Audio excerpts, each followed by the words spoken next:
Hi Tribe, welcome back to the Women and Finance podcast. Today I'm joined by Olen Sterling and she is a bond originator and entrepreneur. Thank you so much for being here. Thank you for having me, Mapalo. It's such a pleasure to be here. We have been trying to organize this interview for the longest time and I'm so glad that you're finally here because I think the journey to home ownership is a very personal journey for a lot of people and a journey that a lot of people want to adventure on. Right. So today we are basically talking about that journey to home ownership and where you come in as a bond originator. First of all, what does a bond originator do? That's a good question. We are the representation of the bank's home loan product to the market out there. And we make it a lot easier and attainable for the new home buyer or purchasers, just second time, third time, to secure their finance at the banks.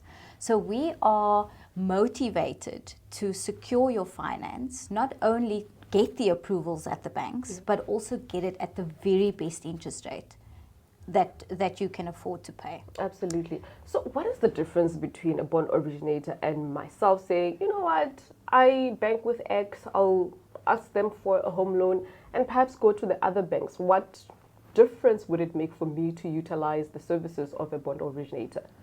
So when you walk into a bank, the main thing there is they would take your documents as you give it to them and just send it through to the home loans department as is.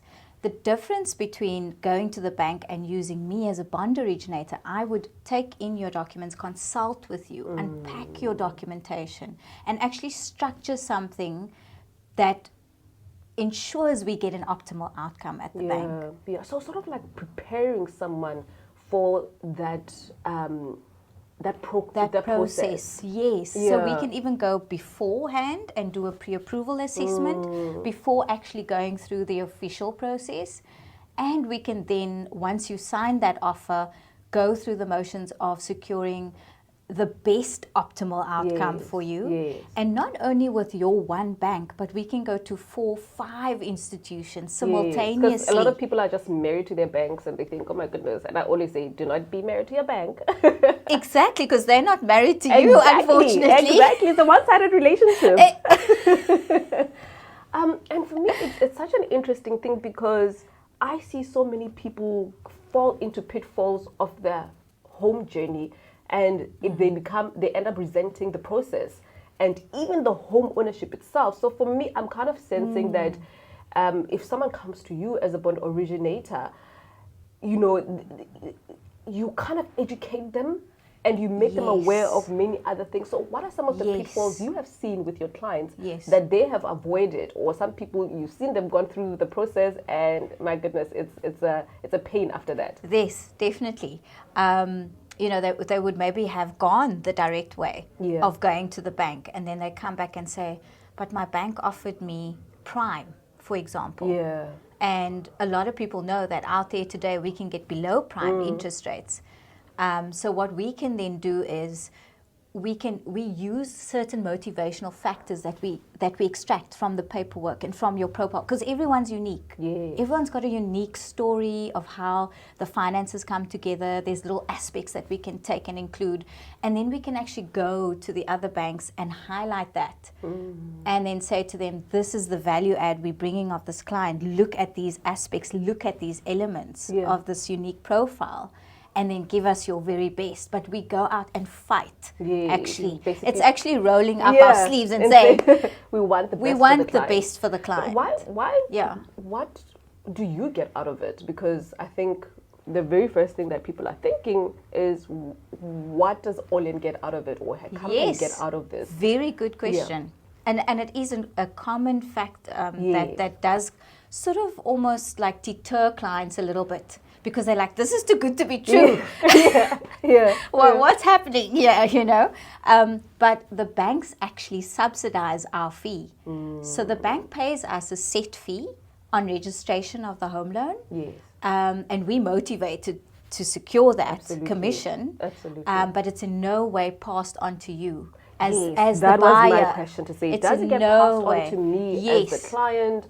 No. And is it going to be out of my pocket? Is it going to be Not at the all. beginning of the process or at the end of the process? So it's a completely free because exercise. I mean, Yes, for me, it does and make service. sense because banks are in the business of giving out home loans because it's a business for them. They earn interest on that, Right. So they are incentivized to pay you to bring clients to them, and also 100%.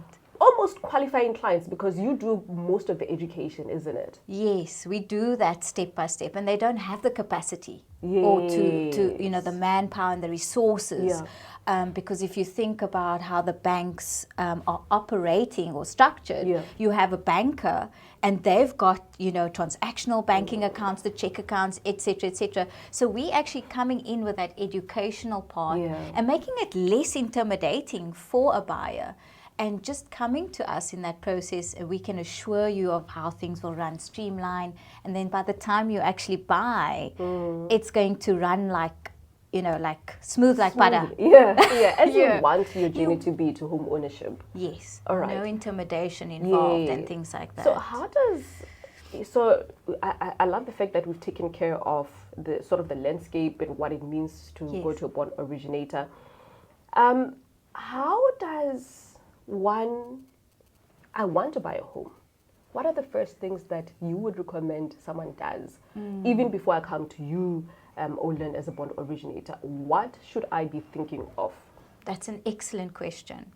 And the first and foremost basic requirement of preparing yourself for a home loan is actually building a credit profile.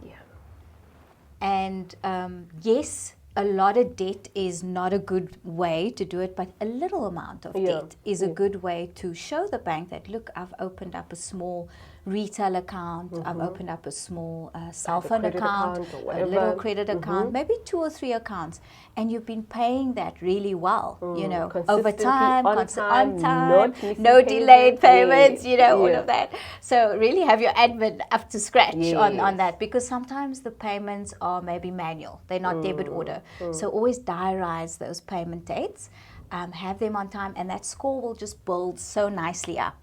That is the key element to getting a good home loan. Is just building up a really good repayment profile.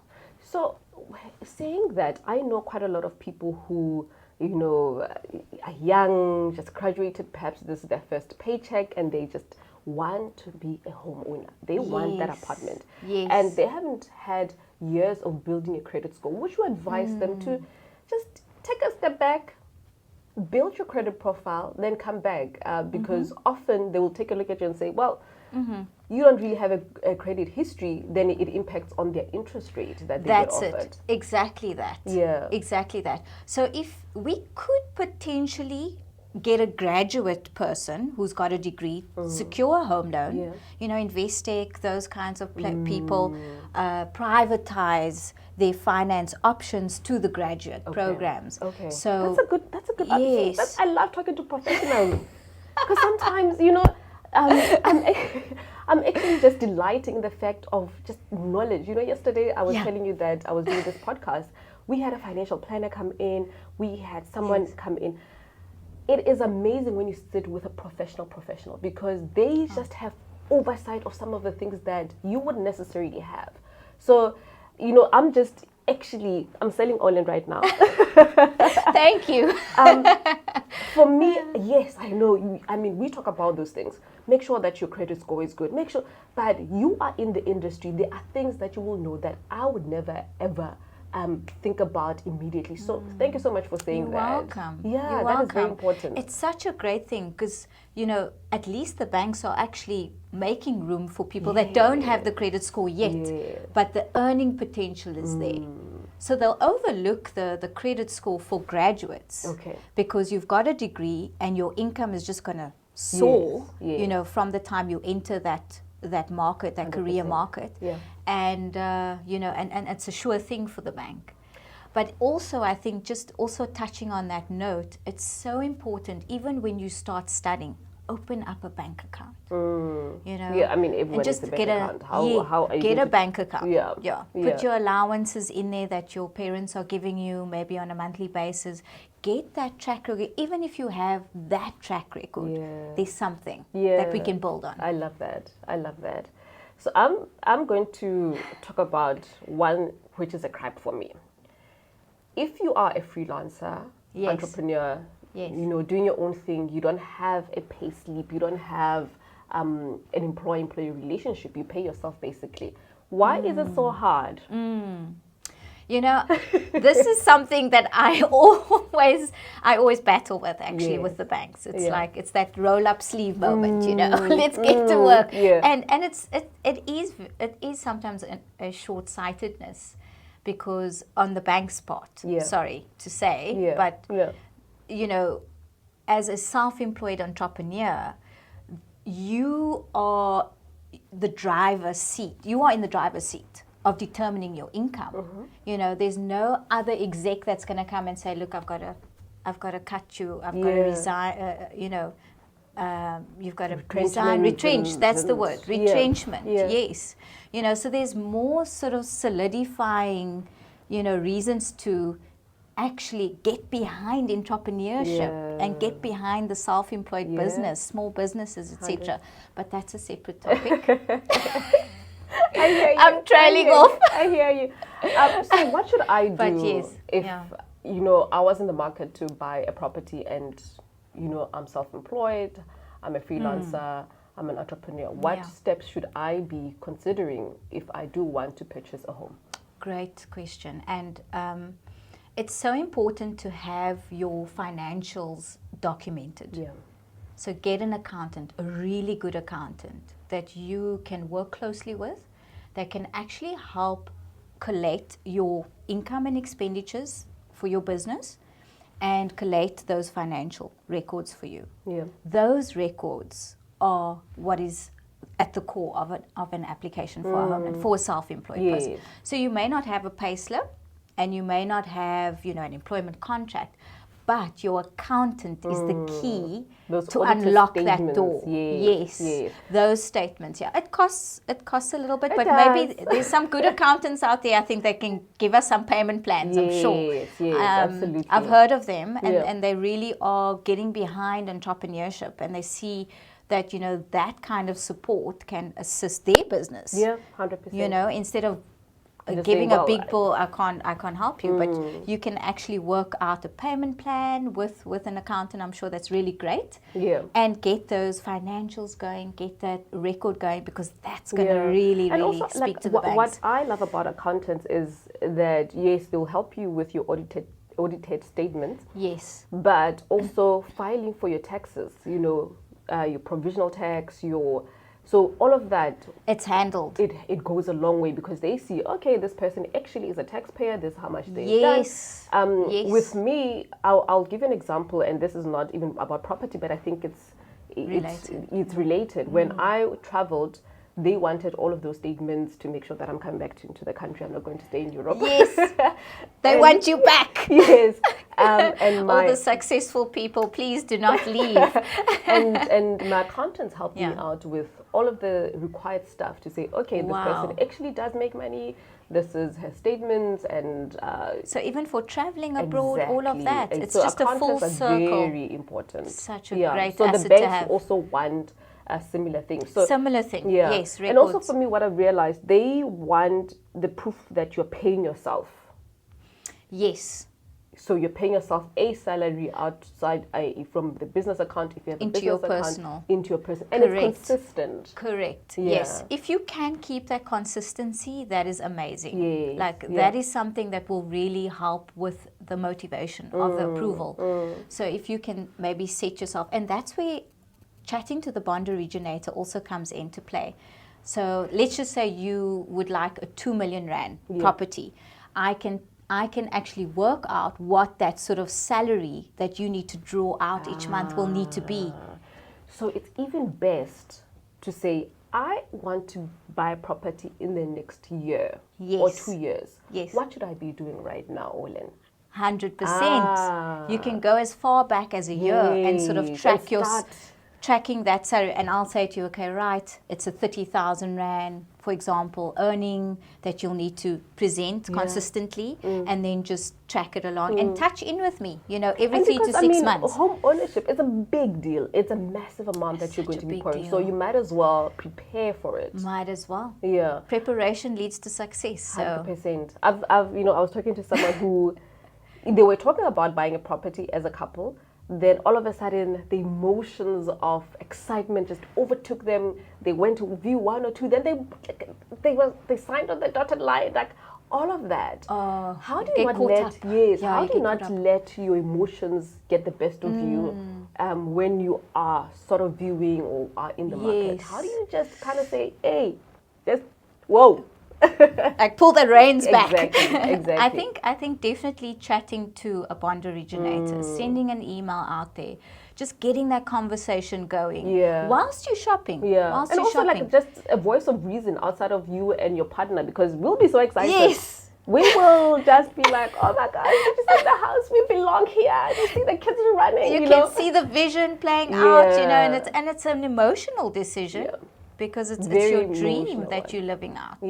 And we've got to balance that emotion with someone on the finance side. 100%. That's going to bring that all together full circle. And Yeah. really make that dream a reality. Yes. Because that's what we want. We truly want it for you. And it may not be the now, like I'm searching right now and I want to put that offer in now. It may be a few months ahead. But it doesn't mean that it's not a realistic thing. It's just maybe that preparation that comes into play. Yes, and I think you will enjoy things more when you're prepared for them. Absolutely. Because you won't feel as scared. You'll be like, okay, yes, because that anxiety kicks in as well. Because it's such a big decision, and you just want it to flow. You want it to feel really blessed, decision. So let's say I've identified the 2 million rent house. My credit score is great. What other costs should I be aware of? Because this one kicks a lot of people in the butt. Yes, it's a big surprise, actually. It's funny you say this because I get this so often. Like, I'm busy with the application. It's a signed OTP on my desk. The documents are in. I get the approval, right, for the 100% home loan, which is the full purchase price. And then the question comes thereafter, okay, what other costs are there? But we're already at this stage. Should have thought about that a bit earlier. Oh my word. So this is such a valuable discussion for us. Thank you for having this discussion.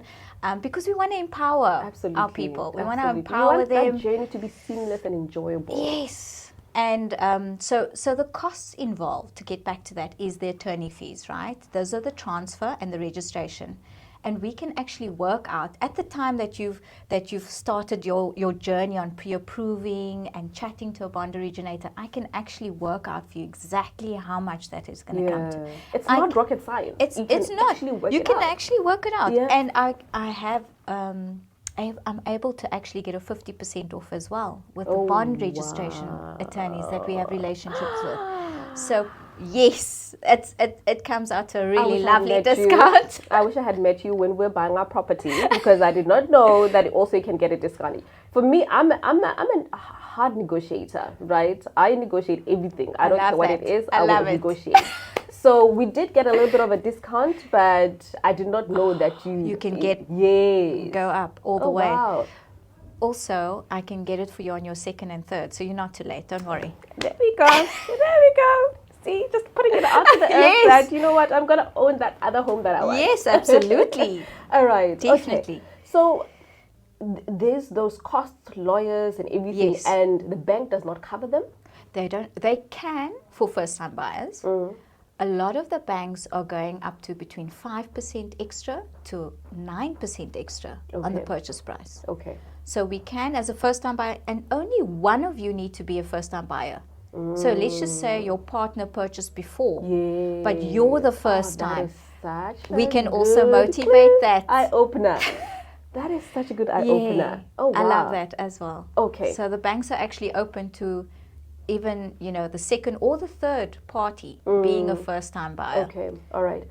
So that being said, that they can give you 5% more, 9% more. Yes. The most prudent thing that you can actually still do to make sure that you're ready for this big purchase is try and save up for those costs, isn't it? Definitely. I would advise, because the interest rate actually does tend to hike up a little bit to mitigate that bank's risk. You see. If you really want a good rate, try and secure your costs. Save for the costs and just go for the purchase price. I hear you.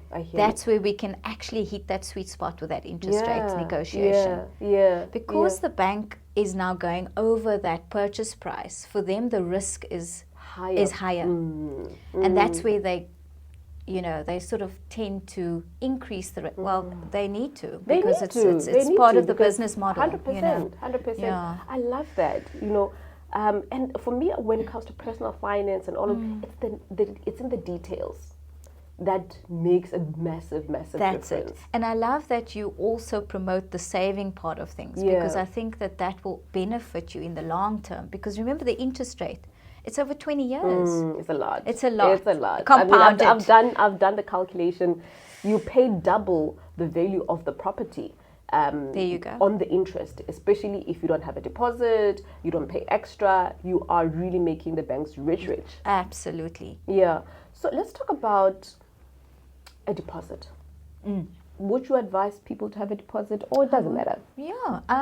For first-time buyers, if you are able to save a deposit in addition to your costs, definitely go for it. The interest rate will be even better. Yes. Even better. Yeah. I mean, just as a generalized interest rate discount, we get up to 0.5% better. And 0.5% is a lot, guys. So much. 0.5% over that long term.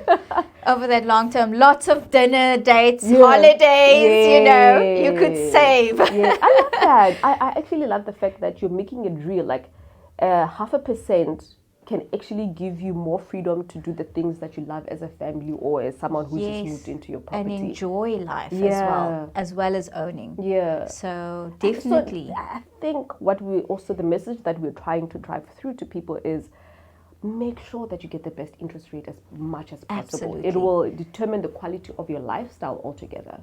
I love that. Yeah. It will determine the quality of your lifestyle, for sure. Yeah, okay. Especially if you're buying to invest as a rental even. Your rental margin, you want to get some profit going, If that's a little nest egg you're building up, that's going to, sort of skyrocket, let's say, your investment by having that best rate upfront.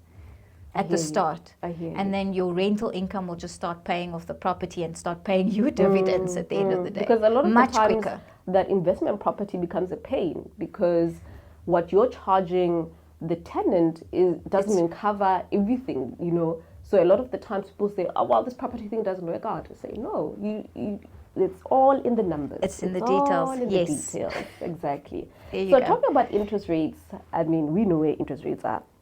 In 2024 in SA, it's painful. It's quite high. A lot of people are struggling just to keep up with their bonds. Yes. What kind of interest rates are available? Fixed interest rates, variable interest rate, what is the difference? And some people even come back, oh my gosh, I should have fixed it. I should go fix it right now. Tell us the difference between the two and the advantages and disadvantages of both.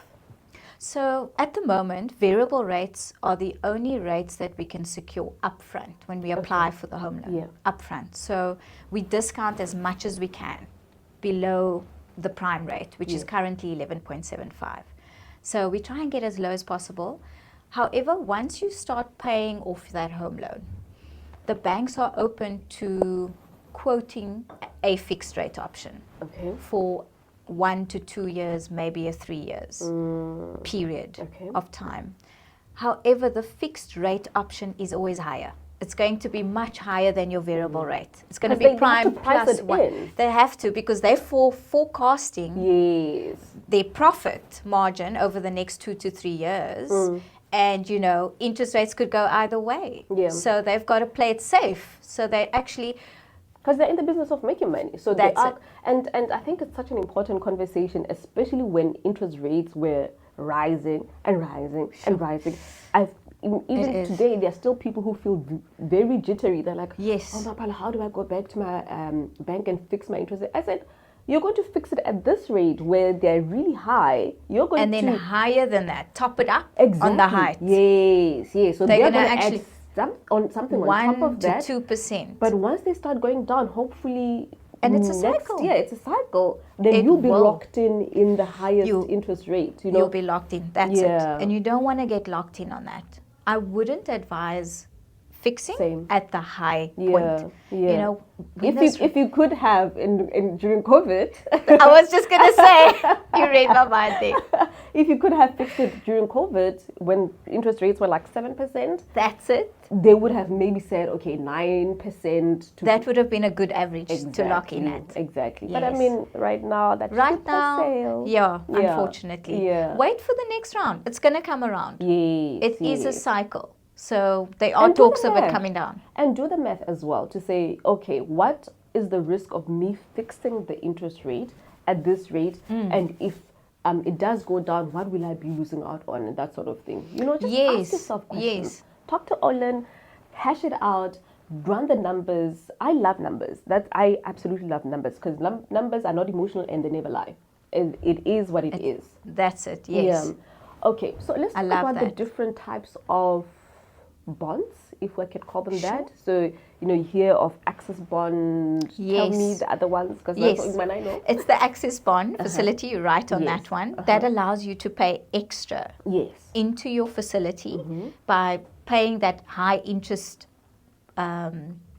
funds off, you know, those interest charges. So whatever that your build up installment is, you can put extra money Extra. into it, which is what we on always top of your encourage. debit. Yes, 100%. Okay. And that will actually finish off your term a lot sooner. Yes. Yeah. And also put, you know, the bank's interest charge, that colossal that we mentioned earlier about paying double, Yeah. you'll actually reduce Reduce that it. interest Yeah. quite intensely. You know, you'll eat into that interest charge. I mean, as little as 1,000 Rand extra a month, 500 Rand extra, I've done little one bits. on 500 bucks, and even the results are astounding.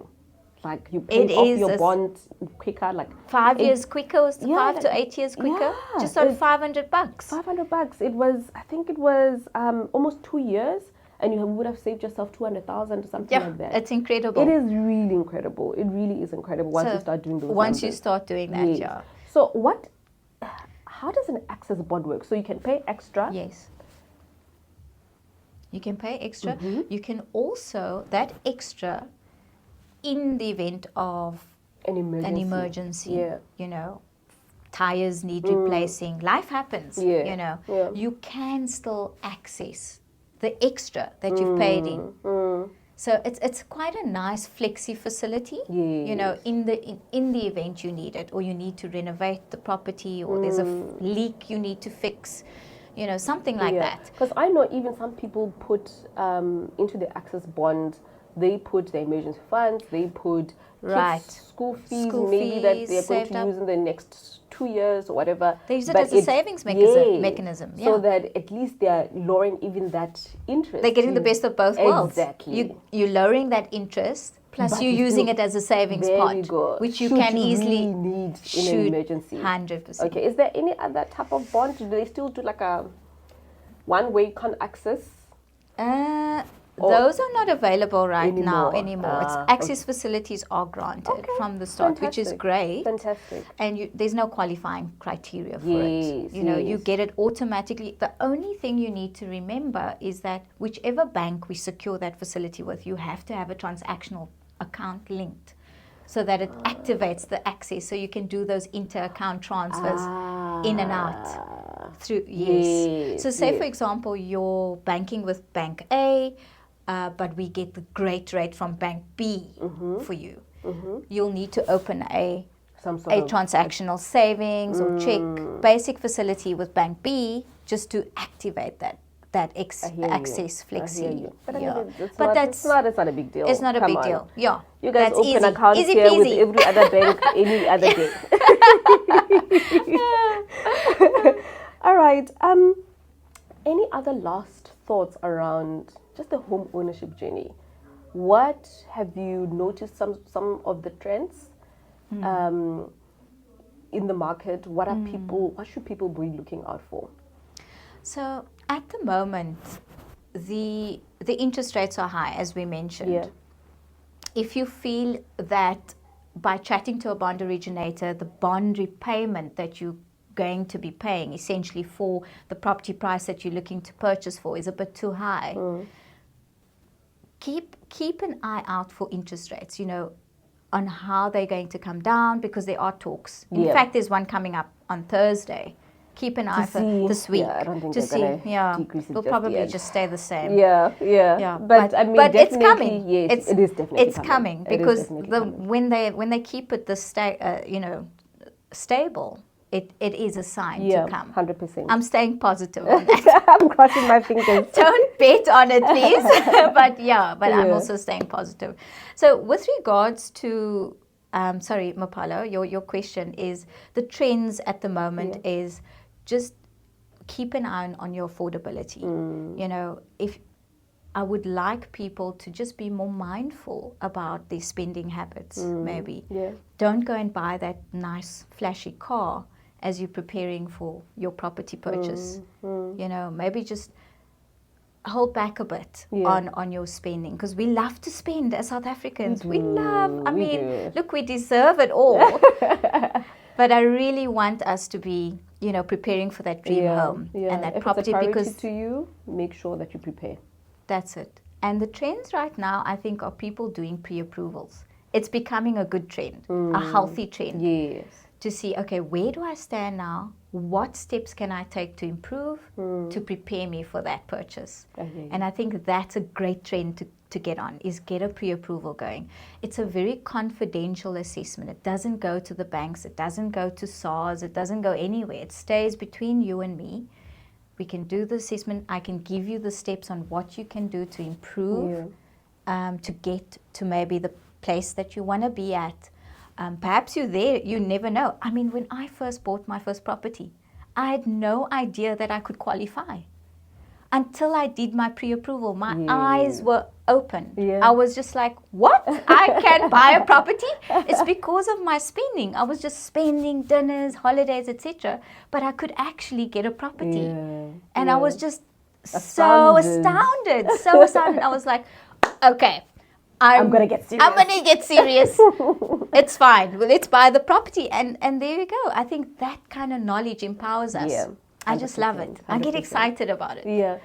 You mentioned something, and actually just want to go back before we close off on, getting that pre-approval. Oftentimes people say, but what about, does it impact my credit score if I go and start doing all the inquiries? Is it a hard inquiry? Is it a soft inquiry? Does it really impact my credit score? I love that. Just explain that a little bit for us, please. So with regards to a pre-approval, my process only takes a snapshot of your credit profile.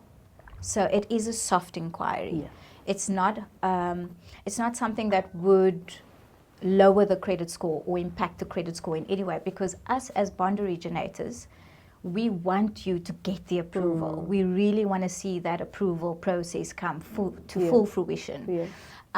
So it's a soft one on my side. It shouldn't be a hard one. When you go to the bank's online systems, though, there is a hard inquiry that's done because it's a credit check. So it's very, very important to be cautious, not just to enter your details online. Rather speak to somebody, especially. Speak to Olen. Just speak to Olen. Yay! I mean, you can see what I'm trying to do here. Just speak to Olen. She'll do that for you. I definitely will. Okay. And it's such a quick and easy process. Yes. You've been such a delight talking to you. Thank you, Mapalo. Thank you so much. It's been such a pleasure chatting to you. I love this. Thank you. No, I really think our audience is going to appreciate this conversation. It's such an important one. And I think for me also what I'm getting out and what I want our listeners and, our tribe to get is home ownership needs to be a seamless, happy time for you. Happy time, yes. Right? Enjoy it. Enjoy it. Just feel so blessed and lucky that, oh my word, we want our listeners and viewers to have a good story to home ownership. because I've heard many, Ooh. many troubling stories. Me too. Right? So Yeah. I hope through And we can overturn it. You know, we can. Absolutely. There's always a solution. Yeah, There's there always a is way out. A solution. There's Yeah. always a way out, and I'm all about problem solving. 100%. So, yeah. So where can people get you? Where, if I've been thinking about home ownership. I've listened to this podcast. I've watched the both of you, us talking. Yes. Where can I Fantastic. find you? Thank you. You can email me at olen@propertyloans.co.za. Yes. So that's my direct email. Then I have my WhatsApp line as well, which I think will come up on the screen. Yes, we'll put it on the put it screen, on the and screen. we'll also put all the information in the description box below. That will be perfect. Yes. So you're welcome to contact me directly. Okay. There's a direct line there, and I'm waiting to assist. 100%. But as we know, tribe, we are serious people. No manga business, no funny business. Only serious people who are serious about their lives. You know how we do here. Thank you so much. Love Before it. I shout at people. See you soon.